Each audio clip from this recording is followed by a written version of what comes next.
갈라디아서 1장 11절에서부터 시작해서 2장 14절까지는 바울의 자서전적인 진술로 구성이 되어 있습니다.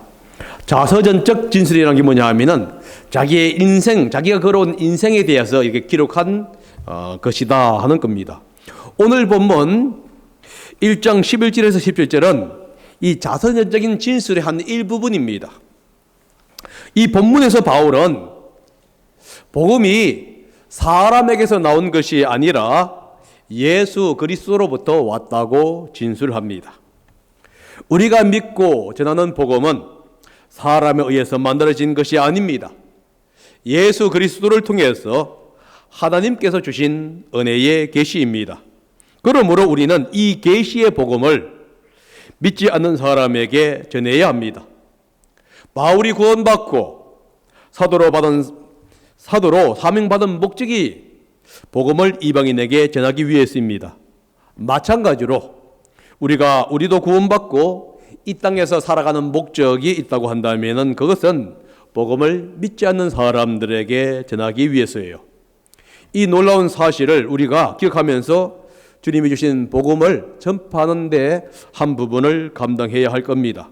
오늘은 복음은 전하라고 있는 것이다 라는 제목으로 하나님의 말씀을 전하겠습니다.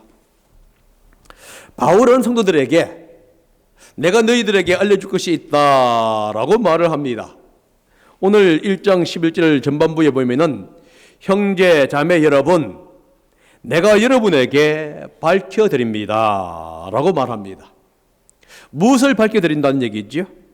무엇을 알려줄 것이 있다고 하는 얘기입니까? 11절 하반절과 12절이 그 사실을 이야기합니다. 함께 읽어보겠습니다. 시작. 내가 전한 복음은 사람에게서 비롯된 것이 아닙니다. 그 복음은 내가 사람에게서 받은 것도 아니요 배운 것도 아니요 예수 그리스도의 나타나심으로 받은 것입니다. 알려주고 싶었던 것은 복음은 사람이 아니라 이 하나님으로부터 왔다고 하는 사실이에요. 다시 말해서 복음의 기원은 사람이 아니라 하나님이라는 사실을 지금 알려주고 싶었다 이 말입니다. 바울이 내가 전한 복음할 때에 이 복음은 갈라디아에서 전한 복음을 얘기를 합니다. 바울은 바나바와 함께 안디옥에서 선교로 파송을 받고 1차 전도 여행을 떠나게 됩니다. 그들은 구브로를 거쳐서 남갈라디아 지역인 이 비시디아 안디옥, 이고니온 그리고 루스드라 지역에 가서 복음을 전파하게 되지요. 이 사실을 언급하면서 자신이 전하는 복음이 사람이 아니라 예수 그리스도로부터 온 것이라고 선언하고 있습니다. 바울은 자신이 전한 복음이라고 얘기할 때에 이 전한 복음은 부정과거 시제를 사용하고 있습니다. 반면에 사람에게서 비롯된 것이 아닙니다 하고 할 때는 현재형으로 사용하고 있어요. 다시 말해서 부정과거형과 현재형을 함께 사용하고 있습니다. 그런데 바울이 이렇게 말을 해야만 맞는 얘기입니다. 내가 전한 복음, 즉 내가 과거에 전한 복음은 사람에게서 비롯된 것이 아니었었습니다. 이렇게 기록해야 돼요. 다시 말해서 내가 과거에 전한 복음은 과거형이고 그 다음에 사람에게서 비롯된 것이 아니었었습니다 하면서 과거형을 써야만이 이 문장이 올바른 문장이 됩니다. 그런데 바울이 뭐라고 있냐 하면은 내가 전한 복음은 사람에게 비록된 것이 아닙니다 하면서 현재형을 지금 사용하고 있어요. 다시 말해서 내가 전한 복음을 얘기할 때는 과거형을 사용하고 있고 사람에게서 비롯된 것이 아닙니다 할 때는 현재형으로 사용하고 있습니다. 왜 문법적으로 이렇게 어려운 문장, 다시 말해서 문법적으로 맞지 않는 시제를 사용하면서 바울이 지금 이야기를 하고 있는 것일까요? 이것은 바울이 과거에 전했던 복음과 현재 전하고 있는 복음이 모두 같은 복음이라는 뜻을 강조하기 위해서 사용했던 겁니다. 복음은 과거나 현재나 동일한 복음입니다. 과거에 전한 복음이 다르고 현재 전하는 복음이 다르다는 얘기가 아니에요. 과거에 전한 복음은 하나님으로부터 받았고 현재 전하는 복음은 사람에게로 왔다는 것도 아니라는 겁니다. 지금이나 과거나 지금이나 복음은 항상 하나님으로부터 오는 것이라는 것을 강조하기 위해서 바울은 과거형과 현재형을 함께 사용하고 있습니다. 이 11절의 의미를 12절이 좀 더 자세하게 설명합니다. 그 복음은 내가 사람에게서 배운 것도 아니요, 사람에게 받은 것도 아니요, 배운 것도 아니다 라고 말을 하지요. 이 표현을 보면 이런 의미입니다. 어떤 사람도 바울에게 복음을 전해주거나 복음을 가르쳐준 적이 없다 하는 뜻이에요. 이 표현에는 두 가지의 의미가 있습니다. 하나가 무슨 뜻이냐면 인간이 만든 전통인 복음을 바울이 전수받지 못했다 하는 뜻이에요. 두 번째는 다른 이유가 뭐냐면 복음을 다른 사람으로부터 전수받지 못했다 이런 뜻입니다. 여러분 차이가 이해가십니까? 첫 번째는 뭐냐 하면은 복음이 하나님이 복음이 아니라 인간이 만든 복음을 바울이 전수하지 못했다는 뜻이 될 수 있고, 두 번째는 뭐냐 하면은 그 복음을 바울이 다른 사람으로부터 받지를 못했다 이런 뜻이에요. 여기서 말하고 있는 다른 사람은 누구겠습니까? 아마 베드로나 요한 그리고 예수님의 젖동생인 야고보와 같은 지도자들입니다. 그들로부터 받은 것이 아니다, 혹은 그들이 정말 새롭게 만든 것이 아니다 이런 뜻을 지금 내포하고 있습니다. 오히려 바울은 예수 그리스도로부터 복음을 전수받았습니다. 예수 믿는 사람들을 체포하기 위해서 다메섹으로 가는 도중에 바울은 부활하신 예수님을 만나게 됩니다. 이때 예수님을 영접하게 되고 동시에 사도로 부르심을 받게 되지요. 지금 이 사실을 이야기하면서 자신이 전한 복음은 다메섹에서 예수님을 초자연적으로 만날 때에 받았던, 전수받았던 것이라고 이야기하고 있습니다. 우리가 구원받고 사역으로 부르심을 받을 때에 일반적으로는 사람을 통해서 받아요. 누군가의 전도를 통해서 예수님을 영접합니다. 혹은 누군가의 상담을 통해서 예수 그리스도를 영접하지요. 때로는 하나님의 말씀을 읽으면서 혹은 말씀 설교를 들으면서 예수님을 영접할 수도 있고요. 혹은 찬양을 들으면서도 예수님을 영접할 수가 있습니다. 그러니까 대부분에 보게 되면은 누군가의 매체를 통해서 우리가 예수님을 가까이 만나게 됩니다. 그런데 바울은 이런 과정을 거치지 않았다는 거예요. 직접 예수 그리스도를 만났고 직접 예수님으로부터 복음을 전수받았다, 이 사실을 이야기하고 있습니다. 그리고 예수님으로부터 사도로 부르심을 받았다는 거예요. 왜 바울이 지금 이러한 것을 계속적으로 강조하고 있는가요? 이유가 뭐였냐 하면은 바울이 전한 복음의 신적 기원에 대해서 거짓 교사들이 의심을 가졌기 때문입니다. 그들은 바울이 전한 복음이 하나님의 말씀이 아니라고 하면서 의심하면서 오히려 사람으로부터 왔다 이렇게 주장을 했기 때문에 바울이 지금 이 얘기를 합니다. 사실 이것은요, 오늘날 우리도 비슷한 얘기를 듣습니다. 제가 어릴 때 기독교는 서양 종교다 하는 말을 듣곤 했습니다. 이것은 기독교가 서양 사람들이 만든 어떤 가르침으로부터 왔다는 뜻이래요.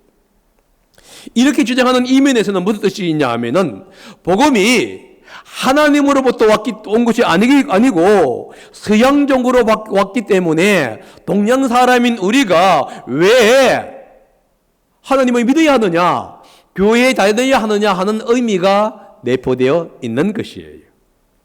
아마 바울도 이런 반대를 겪었던 것 같습니다. 그래서 바울이 얘기합니다. 자신의 복음은 사람으로부터 온 것이 아니라 하나님으로부터 온 신적 기원을 가지고 있다, 이렇게 주장합니다. 신적 기원이었기 때문에 복음에는 능력이 있어요. 사람을 구원하는 능력이 있고요, 치료의 능력이 있고요, 사람을 평안히 만드는 능력이 있습니다. 그리고 사람을 변화시키는 능력이 있다는 겁니다. 복음의 신적 기원을 이야기하면서 바울은 복음 받기 전의 상태를 얘기해 줍니다. 구원받기 전, 사도로 부르심을 받기 전에 자신의 상태를 지금 이야기하는데, 바울은 어떤 사람이었습니까? 예수 믿기 전에 바울은 상당히 유명한 사람이었어요. 좋은 의미로 유명한 사람이 아니라 나쁜 의미로 유명한 사람이었다, 이런 뜻입니다. 왜냐하면 그는 교회를 몹시 싫어하였고 박해하고 없애버리려고 했기 때문에 그렇습니다. 13절에 그 말씀을 하고 있는데 저희들이 다 같이 함께 13절을 읽어보겠습니다. 시작. 내가 전에 유대교회에 있은 적에 한 행위가 어떠했는가를 여러분이 이미 들은 줄 압니다. 나는 하나님의 교회를 몹시 박해하였고 또 아주 없애버리려고 하였습니다. 바울에 대한 소문이 갈라디아 지역까지 퍼졌던 것 같아요. 그래서 바울이 이렇게 갑니다. 여러분이 이미 들은 줄 압니다. 다시 말해서 나에 대한 소문을 이미 들은 줄 압니다. 그러니까 바울이 교회를 향하여 가졌던 그 마음, 증오심이라든가 파괴적인 어떤 행위에 대해서 소문을 들었다는 겁니다. 바울이 이렇게 얘기합니다. 나는 하나님의 교회를 몹시 박해하고 아주 없애버리려고 하였습니다. 이 말을 하면서 바울이 뭘 쓰냐 하면은 미완료 시제를 사용하고 있어요.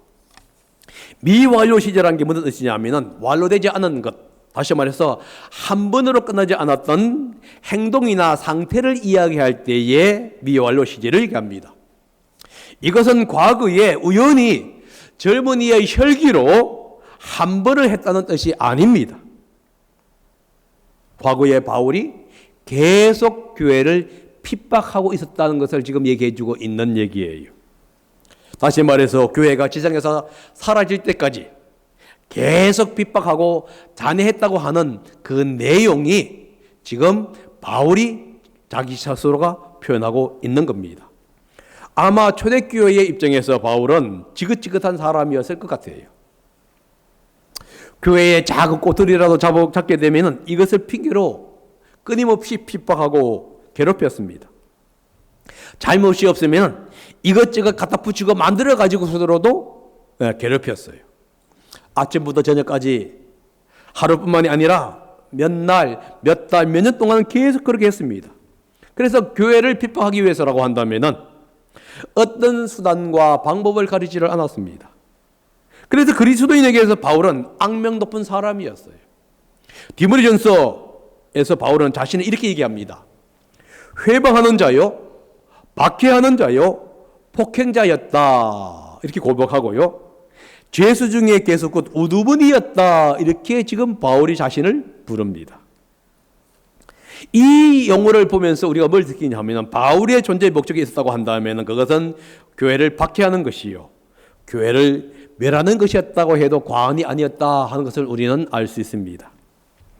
아마 교회를 핍박하는 것이 바울의 유일한 낙이었을지도 몰라요. 거기에 있어서 예수님은 메시아가 아니었습니다. 오히려 하나님의 공동체인 유대 종교를 박해하는 암적 존재였다고 하는 겁니다. 유대교의 신앙을 버린 이단자요, 배교자였습니다. 그래서 이 예수를 따르는 교회는 거짓 가르침을 선포하는 이단 지파였다는 말입니다.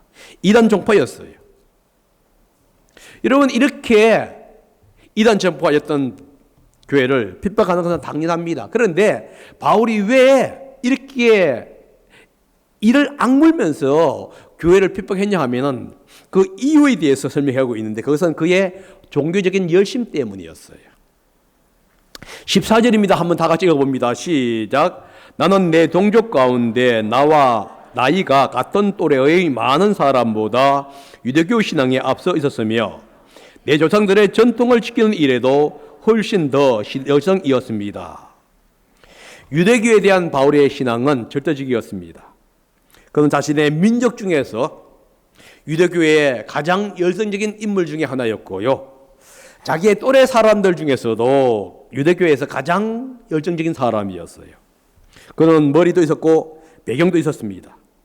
유대 종교를 지탱하고 있는 바리새인의 지도자였던 가말리엘의 제자였기 때문에 더욱더 그렇습니다. 가말리엘의 제자라고 한다면은 당대 최고의 교육을 받은 총망받는 젊은이라는 뜻이고요.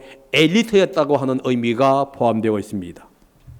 그런데 바울이 이렇게 얘기하죠. 자신을 유대교 신앙에 앞서 있었다. 내 조상의 전통을 지키는 일에도 훨씬 더 열성적이었다. 이렇게 표현합니다. 여러분, 이 표현을 여러분들 오해하면 안 됩니다. 이 표현이 구약 성경의 열심이었다, 하나님에 대한 열심이었다 하는 의미로 여러분 해석해서는 안 돼요. 다시 한번 얘기합니다. 유대교 신앙에 앞서 있었다. 내 조상의 전통을 지키는 일에 훨씬 더 열성이었다는 의미가 구약 성경을 지키는 데 열심히 있었고 하나님을 섬기는 데 열심히 있었다 이런 뜻이 아니었다는 거예요. 오히려 바리새인들이 가르치는 것, 바리새인들이 전수하는 삶의 방식에 열성이었다 하는 뜻으로 이해해야만 합니다. 바울은 예수님을 믿기 전에는 조상의 전통에 열심을 가졌던 인물이에요. 그는 아마 이 조상의 전통에 대한 열심을 성경에 대한 열심 혹은 하나님에 대한 열심으로 생각을 했던 거예요. 그래서 빌립보서 3장 5절에서 바울이 이렇게 얘기합니다. 교회에 대한 핍박을 율법에 대한 열정으로 그가 묘사하고 있는 거예요. 그러나 나중에 예수님을 믿고 난 후에 이것이 다르다는 것을 비로소 깨닫게 된 것입니다. 여러분, 교회의 전통, 유대교의 신앙이라는 게 무슨 뜻이냐 하면은 바리새인의 전통을 얘기하고 있는 거예요. 다시 말해서 그는 조상의 전통인 바리새인의 전통에 대한 열심을 가지고 있었다는 겁니다. 구약 성경에 대한 열심을 가지고 있었던 것이 아니에요. 바리새인들은 구약 성경을 지킨다고 하면서도 때때로 구약 성경을 자기 중심적으로 해석하곤 했습니다. 그러다 보니까 그들의 열심은 성경의 가르침과 위배되는 일을 할 때가 너무나 많았던 겁니다. 여러분, 예로 들겠습니다. 성경에 보게 되면 안식일에 일하지 말라고 하는 규정이 있습니다. 그런데 이 바리새인은 이 규정을 안식일에 1.6km를 걸으면 안 된다고 하는 것으로 해석했습니다. 하지만 1마일 이상은 안 된다. 그래서 그들에 의하면은 안식일에 1마일 1.6km 이상을 걸으면은 1이 돼요. 그런데 1.6km 이상 이하로 걸으면은 1이 안 됩니다. 그래서 안식일에 1km를 걸으면 괜찮고 1.6km를 걸으면 허용이 안 돼요. 또 안식일에 일하면 안 된다 하니까 안식일에 전기를 집안에 전기를 켜거나 냉난방을 돌리면 안 된다고 하는 규정을 만들었습니다. 왜냐하면 전기를 켜거나 냉난방을 돌리는 것은 일로 간주했기 때문입니다. 그런데 문제가 뭐냐면 여름과 겨울이에요. 너무 덥고 너무 춥습니다. 그래서 그들은 어떻게 했느냐? 유대인이 아닌 이방 지인을 불러서 불을 켜도록 부탁을 합니다. 그리고 냉난방을 켜도록 부탁을 해요. 그러니까 내가 안 했기 때문에 일이 아니고 다른 이방인이 했기 때문에 괜찮은 거예요. 여러분, 이게 바로 유대인들의 해석 방법이었다고 하는 거예요. 이런 식으로 해석을 함으로 말미암아 종교인의 삶을 살았습니다. 그러나 성경의 가르침에 위배되곤 하였다는 거예요. 그런데도 그런 식으로 교육을 받았기 때문에 그렇게 하는 것이 성경적이었다고 생각을 했다는 겁니다. 그렇게 하는 것이 하나님의 말씀에 순종하는 것으로 간주했어요. 사실 하나님의 말씀에 대한 열정이 아니었습니다. 자기 종교, 자기 전통에 대한 열정이었다는 거예요. 지금 바울이 이 얘기하고 있습니다. 그래서 유대교 전통에, 우리 조상의 전통에 그가 열심이었다 이렇게 표현하고 있는 거예요. 바울이 내가 하나님에게 열심히 있었다, 성경에 대한 열심이었다 이렇게 얘기하지를 않고 있는 거예요. 그래서 여러분, 우리는 열정이 있어야 돼요. 무슨 일을 하든지 간에 열정적으로 해야만 합니다. 그런데 중요한 것은 뭐냐? 바른 열정이에요. 진리에 근거한 열정이어야 한다는 겁니다. 우리의 열정이 하나님의 말씀이고 예수 그리스도에 대해서 근거해서 온 것인지 아니면은 잘못된 가르침에 근거해야 해서 온 것인지를 우리는 한번 살펴보아야 할 필요가 있다는 겁니다. 여러분, 진리에 근거한 열정이 되기를 바랍니다. 그런데 바울은 유대교와 그들의 전통의 열정이 있었던 겁니다. 그 열정은 하나님을 섬긴다 하였지만 결국은 하나님을 거역한 일이 되었어요. 하나님의 계획을 거스르는 열정이 되어버린 겁니다. 그래서 하나님께서 다메섹에서 이 바울을 만날 때 바울이 깜짝 놀랐던 거예요. 조상의 전통에 열정이 있었던 바울을 하나님 부르셨습니다. 그 부르심에 대한 이야기가 오늘 15절과 17절에 나옵니다. 바울은 자신을 이렇게 묘사하고 자신을 갖고 이렇게 얘기합니다. 모세로부터 따로 세우시고 은혜로 주님께서 불러주셨다, 이렇게 얘기하고 있죠. 15절입니다. 그러나 나를 모태로부터 따로 세우시고 은혜로 부르신 하나님께서, 과거 유대교회에 있을 때에 자신을 바라보면은 도저히 용서받을 수 없는 죄인이라는 것을 그는 알았던 거예요. 그래서 그는 이렇게 얘기합니다. 해방자요, 박해자요, 폭행자요, 괴수 중에 괴수였던 나. 그런데 그런 바울을 하나님은 사용하기 위해서 부르신 거예요. 이것이 바로 하나님의 은혜였던 겁니다. 그래서 바울이 이렇게 얘기하지 않습니까?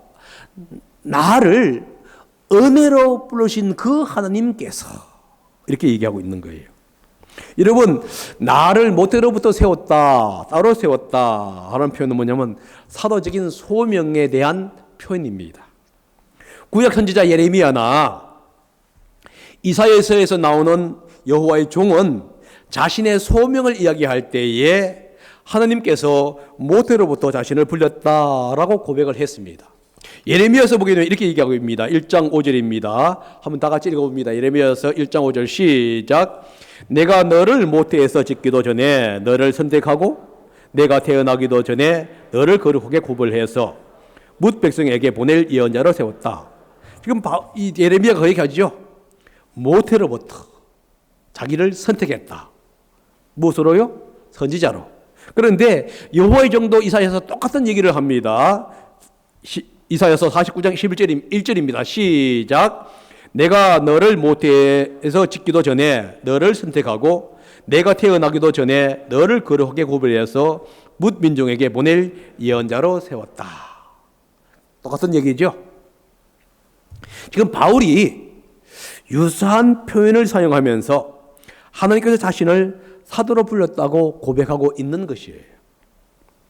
다메섹 도성에서 예수님은 바울에게 나타나셨습니다. 그리고 바울을 구원해 줄 뿐만 아니라 그를 사도로 부르셨어요. 지금 이 사실을 고백하면서 은혜로 불러주시고 은혜로 사명을 주신 그 하나님께 감사한다, 이렇게 얘기하는 겁니다. 여러분, 우리의 삶을 돌이켜보면 우리는 이런 감사가 나올 수밖에 없습니다. 도저히 예수님을 믿을 수 없는 상황이었는데, 믿지 않는 가정에 태어났는데 주님께서 나를 친구를 통해서 다양한 환경을 통해서 부르셨던 그 은혜가 얼마나 놀라운지 우리는 때때로 감사할 수밖에 없게 되는 거예요. 하나님께서 바울을 구원하시고 사도로 부르신 그 목적이 무엇일까요? 우리를 부르신 목적은 또 무엇일까요? 16절에 그 사실을 얘기합니다. 예수님을 이방 사람들에게 전하게 하기 위해서라고. 16절입니다. 한번 읽어봅니다. 시작. 그 아들을 이방 사람에게 전하게 하시려고 그를 나에게 기꺼이 나타내 보이셨습니다. 하나님께서 바울을 사도로 부르신 목적은 딱 하나입니다. 예수 그리스도의 복음을 전하라고. 특히 이방인들, 믿지 않는 사람들에게 복음을 전하라고, 예수님을 전하라고 지금 부르셨다는 겁니다. 그래서 믿지 않는 사람에게 예수 그리스도를 전하는 것은, 이것은 은혜의 사역이라는 것을 우리는 기억해야 합니다. 부모나 친척이나 직장 동료나 이웃에게 복음을 전하는 것은 은혜의 사역이에요. 하나님께서 우리에게 이 놀라운 은혜의 사역을 지금 맡겨주셨습니다. 그러므로 우리는 감사함으로 이 일을 해야 합니다. 마지못해서 하는 게 아니라 정말로 은혜의 사역이었다, 은혜였다 하면서 우리는 감사함으로 일을 해야 한다는 겁니다. 그런데 바울이 이렇게 얘기하지요. 이 사명을 다른 사람과 의논하지 않았다. 자기보다 먼저 사도된 사람을 만나려고 예루살렘으로도 가지 않았다. 대신에 아라비아로 갔다. 이렇게 얘기합니다. 제가 읽어봅니다. 그때 나는 사람들과 의논하지 않았고 또 나보다 먼저 사도된 사람들을 만나려고 예루살렘으로 올라가지도 않았습니다. 나는 곧바로 아라비아로 갔다가 다마스쿠스로 되돌아갔습니다. 지금 바울이 자신의 구원받은 것과 사명을 위임받았다는 사실을 다른 사람과 의논할 필요가 없었다, 이렇게 얘기하고 있습니다. 다시 말해서 자기가 받은 구원이 참인지 거짓인지 다른 사람과 의논할 필요가 없었다, 이 얘기예요. 자신이 지금 사도로 부르심을 받았다는 그 사실을 다른 사람으로부터 승인을 받아야 할 필요가 없었다, 이 얘기입니다.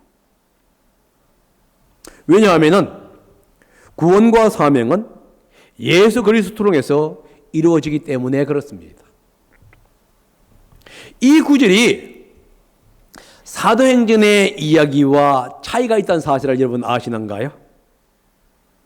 이 사도행전에 보게 되면 바울이 1차, 2차, 3차 전도 여행을 마친 후에 그는 반드시 예루살렘으로 올라가서 사도들과 지도자들에게 보고를 합니다.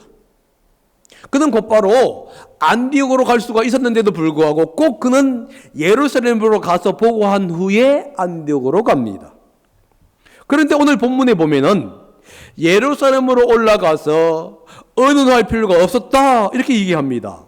이러면 차이가 무엇일까요?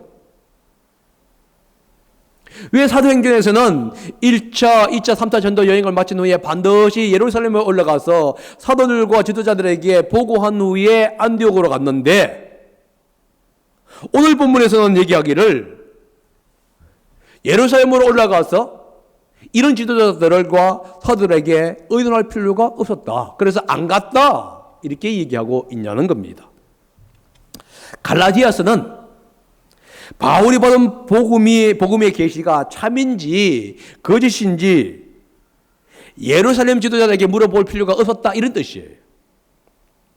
또한 다른 의미가 뭐냐면 자기가 예수 그리스도를 통해서 사도로 임명받았는데 이것에 대해서 사도들의 비전, 인준이 필요가 없었다, 이런 뜻입니다. 왜냐하면 바울은 하나님으로부터 직접 계시를 받았고 직접 부르심을 받았기 때문에 사도의 동의라든가 비준이 필요가 없었던 겁니다.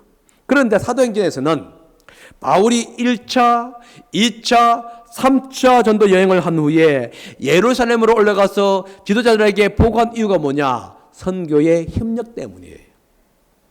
바울이 예루살렘과의 관계 속에서 더 많은 선교의 사역을 감당하고 바울이 했던 그 일 통해서 더 많은 사람들이 협력하면서 정말로 아름다운 사역을 감당하기 위해서 바울이 보고했던 거예요. 물론 바울이 보고하지 않아도 됩니다. 그렇게 되게 되면 예루살렘 교회와 본교회와 지금 바울이 전파했던 교회가 이질적을 갖게 됩니다. 그래서 함께 협력하면서 복음의 능력을 확대를 더욱더 강화시키기 위한 목적 때문에 그가 올라갔던 거예요. 여러분 여기서 중요한 것이 뭐냐? 바울의 복음의 진실성입니다. 그래서 바울은 자기가 갖고 있었던 복음이라든가 사도권의 비준이라든가 어떤 승인을 받기 위해서 예루살렘에 올라갈 필요가 없었던 거예요. 대신 그는 이렇게 얘기하죠. 아라비아로 갔다가 다마스쿠스로 갔다. 여러분, 아라비아로 갔다는 말이 다소 애매한 표현이에요. 왜냐하면은 아라비아로 어디에 갔는지, 구체적으로 왜 갔는지 여기에 대해서 성경은 기록하지 않기 때문에 그렇습니다. 그런데 여러분, 먼저 이 아라비아가 어디냐 역사적으로 보게 되면요, 나바티아 왕국을 얘기합니다. 이 나바티아 왕국이란 게 뭐냐? 이 로마의 제국의 속국으로 이면서도 북쪽으로는 다마스커스, 다메섹과 남쪽으로는 시대 반도에까지 영향을 끼치고 있는 거대한 그 당시의 왕국이었어요. 그리고 그 나라의 수도가 뭐냐? 페트라였습니다. 지금 바울은 나바티아 왕국에 가서 복음을 전하고 좀 더 자신이 받은 복음의 계시를 연구하기 위해서 그가 지금 아라비아로 나바티아 왕국으로 갔다 이렇게 얘기를 하고 있는 거예요. 바울은 자신이 구원을 받고 사도가 된 배경에 대하여 간단하게 설명합니다. 그는 교회를 핍박하는 자였습니다. 하나님 앞에서 아무것도 내세울 것이 없는 존재였습니다. 그러나 하나님의 은혜로 구원받고 사도로 부르심을 받았습니다. 그가 부르심을 받고 사도가 된 목적이 있는데 그리스도를 전하는 것이었어요. 바울이 무엇인가를 잘했기 때문에 그가 이러한 놀라운 사역을 부여받은 것은 아닙니다. 전적으로 하나님의 은혜였다 이거예요. 바울뿐만 아니라 우리도 부르심을 받은 것은 마찬가지입니다. 하나님의 은혜예요. 우리가 무엇을 했기 때문에 주님이 우리를 구원하시고 우리에게 예수님을 전할 수 있는 그 은혜를 주신 것은 아닙니다. 전적으로 그분의 은혜였어요. 그리고 우리는 그 은혜 때문에 영적으로 어두운 가운데 살아가고 있는 이웃에게, 사람들에게 생명의 말씀, 은혜의 말씀을 전해야 하는 겁니다. 왜냐하면 이것이 바로 은혜를 나누는 특권이기 때문에 그렇습니다. 사랑하시는 여러분, 이 놀라운 은혜를 이웃과 직장 동료들에게 전하시기를 바랍니다.